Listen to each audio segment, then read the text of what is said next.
Hello, I'm Samuel Pollen. I'm the author of a book called The Year I Didn't Eat, and I'm very excited to be part of Bookbound this year. It's a great festival. There's loads of amazing authors. There's also me. You can catch up with everything they're doing on their Instagram, which is Bookbound Fest, and their Twitter, which is Bookbound2020, and they're using the hashtag Bookbound2020. So I really encourage you to check out some of what they're doing. There's amazing stuff from lots of different writers of all kinds, and I am merely a drop in that ocean. So today I'm going to read a little bit of my book, just to give you a bit of context on this book. So it's a book about a boy called Max, who is a 14-year-old boy, and he has anorexia.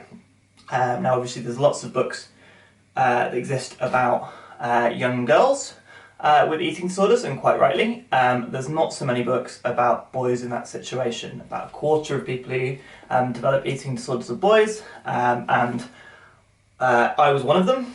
I had anorexia when I was 12, and certainly my experience was that a lot of the resources that existed were set up for people who weren't me. So that was part of why I wanted to write this book.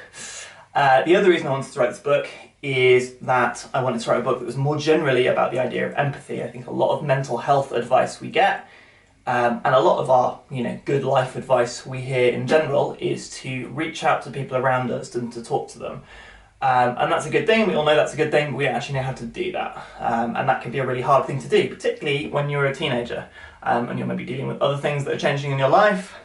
That question of how do I actually do that? How do I say, are you doing okay? How does that conversation happen in a way that isn't really awkward and difficult?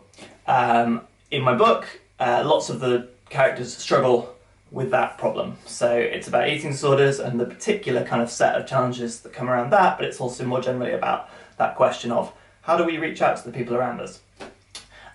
This book is published by Zuntold in the UK, and I think this video is going up on their social media as well. I'm very excited for that. Thank you to them for being so supportive of me. And it's also published in North America, if you happen to be in North America, by Yellow Jacket, who've been fantastic, who were the first publisher kind of on board for the book. I'm going to read a little bit of this. I'm going to just read from the start. They asked me, they told me I could choose what to read, and I am very unimaginative, very simple person, so I was like, I will read chapter 1 and a bit of chapter 2. The book starts out with, so one of the key devices that happen in the book is Max writes letters to his eating disorder. He calls her Anna, which I know is very imaginative, but I wanted it to be kind of general, simple. And a lot of people have asked me, is that really what it feels like, that question? Does it feel like there's another person in your head? Well, no, it doesn't quite, but I think that technique of making that another person in the book, so you can have that kind of dialogue between Max and his eating disorder, helped me explain a bit of what it feels like and helped me play out some of the thought processes in a way that just would have been very confusing and probably boring to read if it was all just in one person's head. So that's a bit of explanation for that. So I'm going to crack on and read some of The Year I Didn't Eat.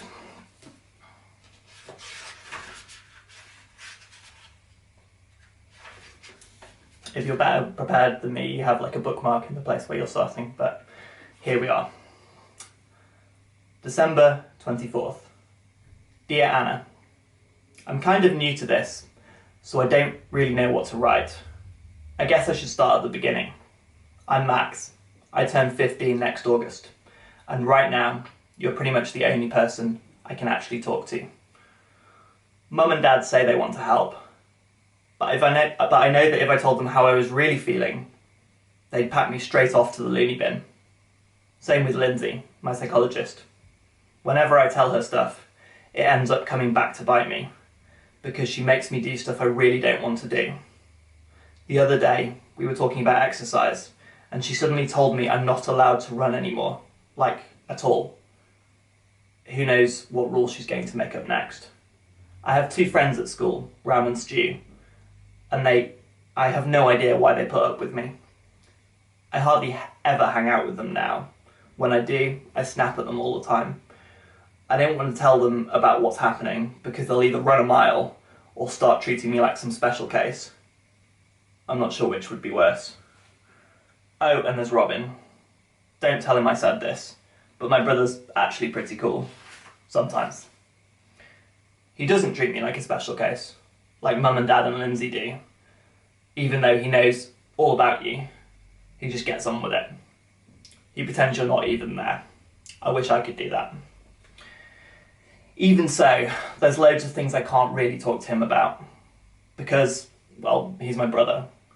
Hey, Robin, is it true that chili speeds up your metabolism? And will any girls ever want to go near a freak like me? There's no way I'm going to ask him stuff like that. I look it up online sometimes. Okay, a lot of the time. All the time. But I pretty much always regret it.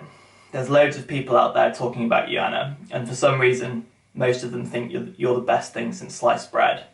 Bad choice of phrase, but you know what I mean. If we ignore the internet weirdos, there are 6 people in my life. Mum, Dad, Lindsay, Ram, Stu, and Robin. That's everyone I've got. Who would you talk to?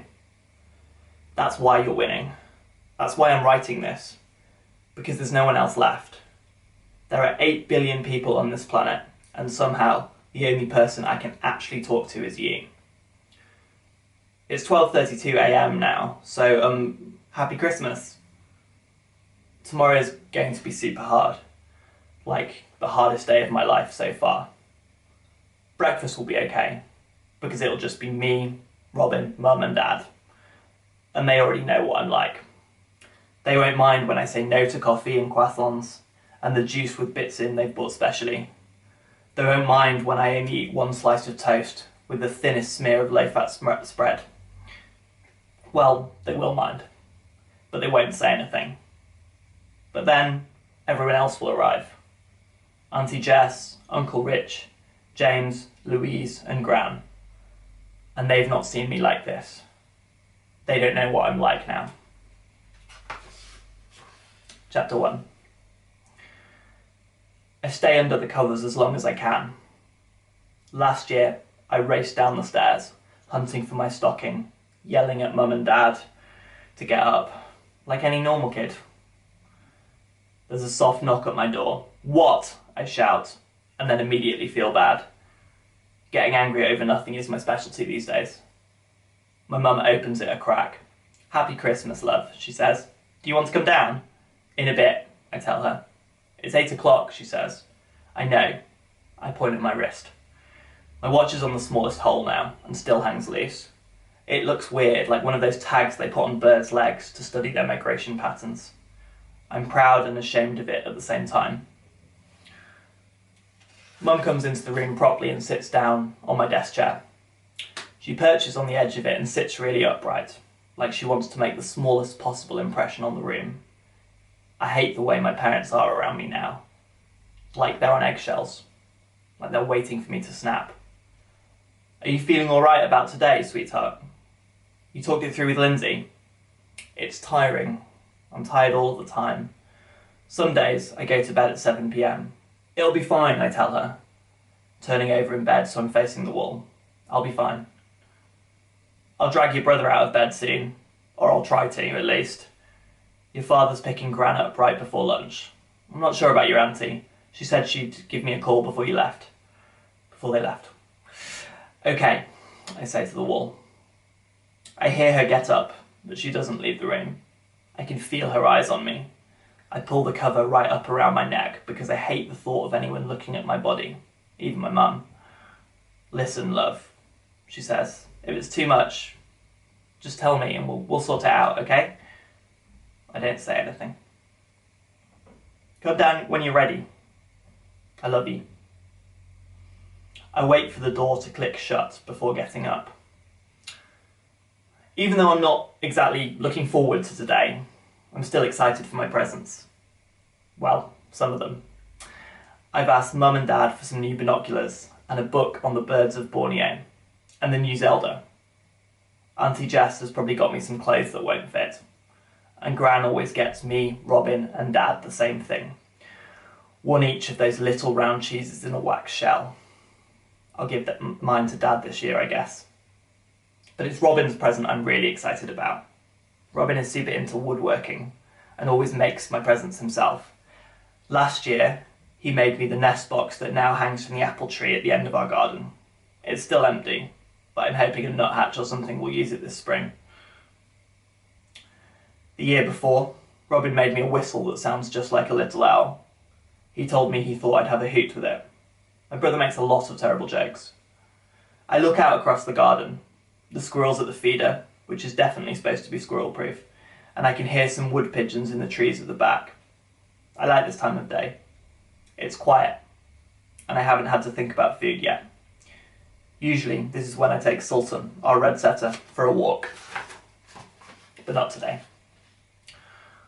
I pull on some clothes and head downstairs. "Happy Christmas, Max," my dad says, without looking up from his crossword, as I walk into the living room. He's sitting in his armchair, under a mound of newspapers.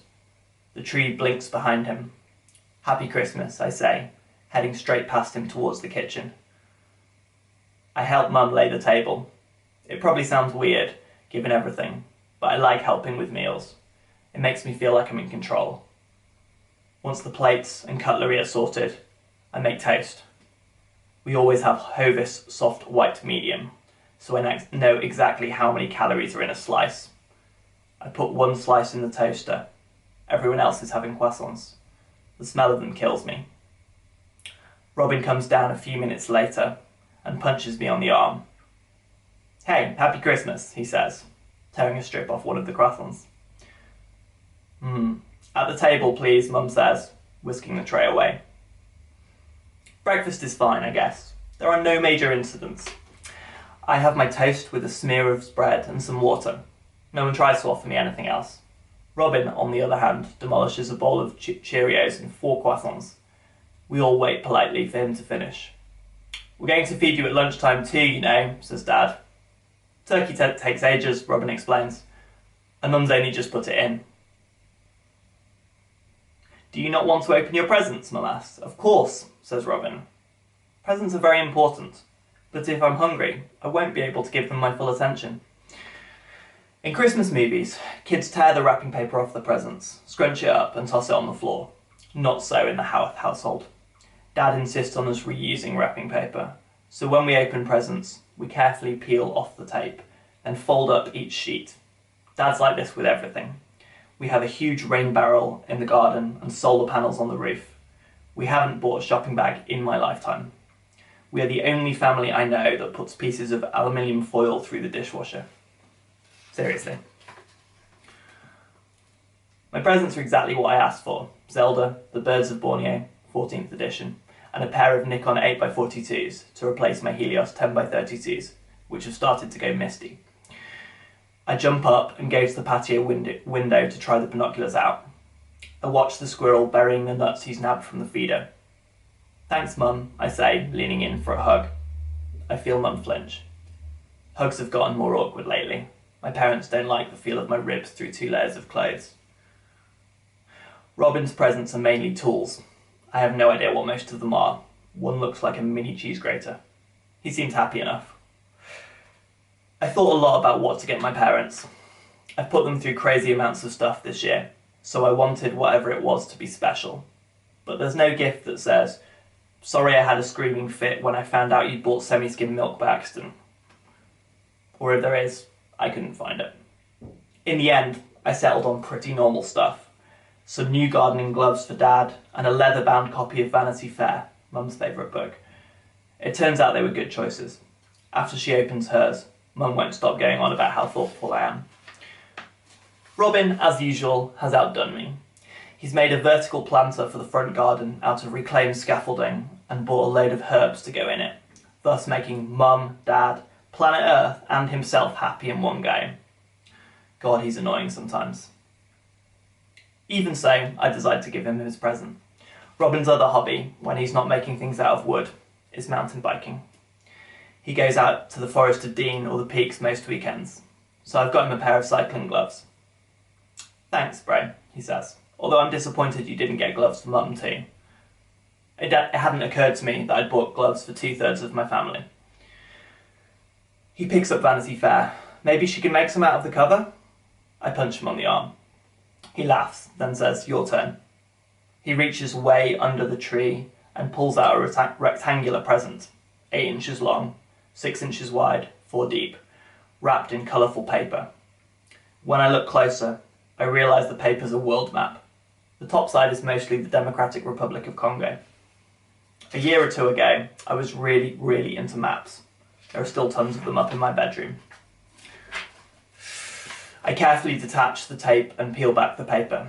Inside is a smooth wooden box. At first, I think it's another nest box, but there's no hole. I turn it over. It looks exactly the same on the other side. Thanks, Robin, I say. What is it? He winks. I'll show you after dinner. I go to ask him something else, but he raises a finger to his lips. Trust me, little bro. I hate it when he calls me that.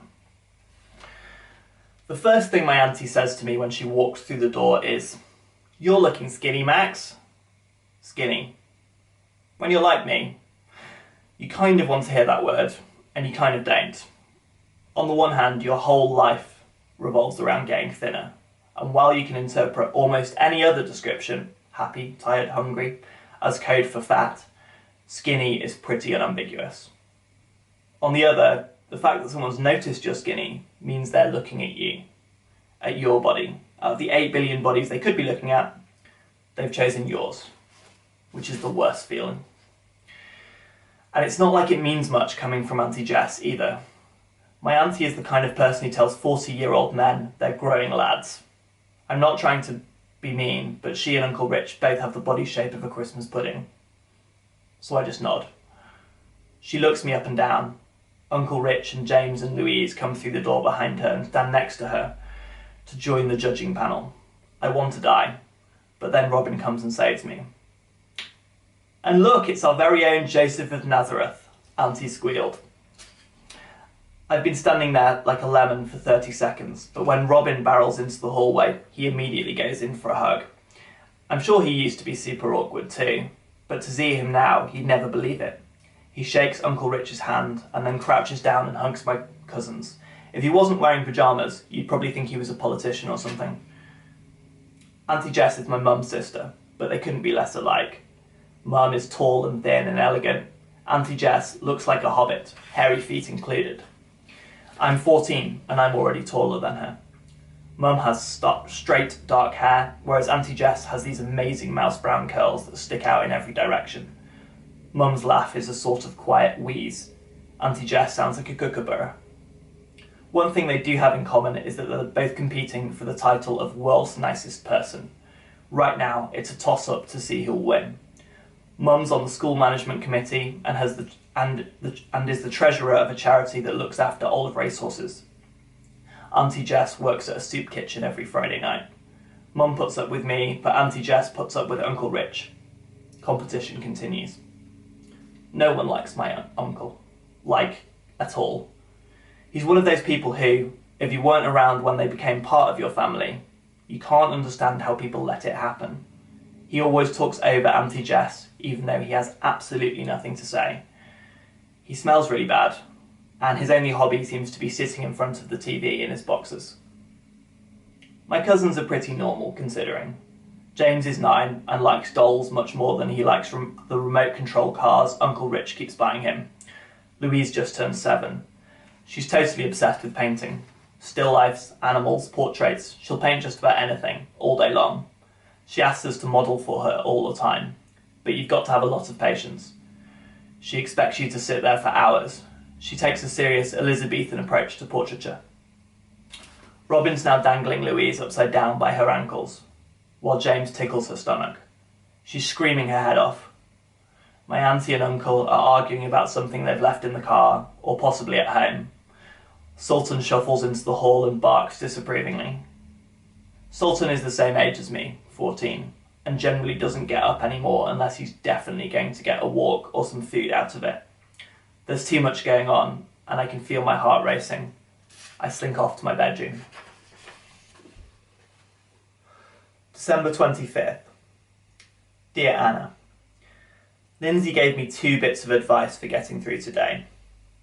1, make a food plan and stick to it. 2, whenever things get too much, take a break. Apparently, if I follow these 2 simple rules, I can keep you in your box. She said the big mistake people make is thinking they can take a day off. They kid themselves that they can ignore you for a day and it'll all be fine. That's when things go wrong. My opinion? No one like me has ever thought this. It's family and friends who think stupid stuff like this. I know I'm stuck with you 24/7, whether I like it or not. Me and Lindsay wrote the plan out together a couple of months ago. Then we had a special meeting with Mum and Dad to take them through it. Mum had to leave work early to come. That's right, I literally dragged my mum out of work to discuss how many roast potatoes I should eat on Christmas Day. The answer is 3, by the way, aka the bare minimum that looks normal. Christmas dinner is just a normal dinner. Today is just a normal day. No big deal. Why do I get the feeling that you don't see it like that? I'm currently following Lindsay's second piece of advice, i.e. avoiding my family. They're downstairs right now, sitting around eating a box of chocolates, because apparently on Christmas Day you have to graze continuously like a cow who likes chocolate. Did I mention we're eating Christmas dinner in an hour? In brighter news, Robin's got me a good present. At least, I think it's a good present. I haven't exactly worked out what it is yet. It kind of looks like the box Uncle Rich keeps his cigars in, but that makes 0 sense. Hey, at least it's distracting me from everything else that's going on. Chapter 2. According to Lindsay, there are 3 stages. Stage 1 is, you want to eat less than your body wants you to. Stage 1 is simple. You start to lose weight. You feel better for a little while, then you feel terrible. Stage 2 is wanting to eat less than other people want you to. People start to notice you've lost weight and try to make you eat more. Some people spend their whole lives in stage 2, fighting people's expectations. Some people die in stage 2. When you're like me, there's nothing more important than what people think of you. In my opinion, this is the worst part of the whole thing. Not the disease itself, but the distance it puts between you and everyone else. If you can make it through that, you get to stage 3, the light at the end of the tunnel. Sort of. Stage 3 is, you're okay with eating anything, as long as you're in control. You're in recovery. The bad news is, stage 3 can be permanent. You never stop needing to be in control. But there's more bad news, because it's way, way easier to slide down than it is to climb up. It's like a game of snakes and ladders, where there are no ladders. However high you climb, you're always one wrong move away from being right back at square one. All it takes is a little bit of pressure, one moment you've not prepared for, one situation that you don't know how to deal with. Like Christmas dinner, for instance. I'm going to leave it there. Thank you very much for your patience as I stumbled my way through that. I'm not a very natural reader. So yeah, this book is obviously it's about eating disorders. I think people have told me they've found it useful when they've been through something like this, also when they've known someone who's been through something like this and kind of wanted to understand the situation better. I think it's also hopefully useful to people who just are struggling with that question of how do I talk about my feelings, how do I engage with people around me and make sure they're okay. One thing I should say, and I should have said this at the top, but this book has a content warning in the front for good reason. If you are going through an eating disorder, if you've been through an eating disorder, you should talk to other people before reading something like this. It may be helpful, but it's obviously, there's things in here that could be triggering depending on what you've been through.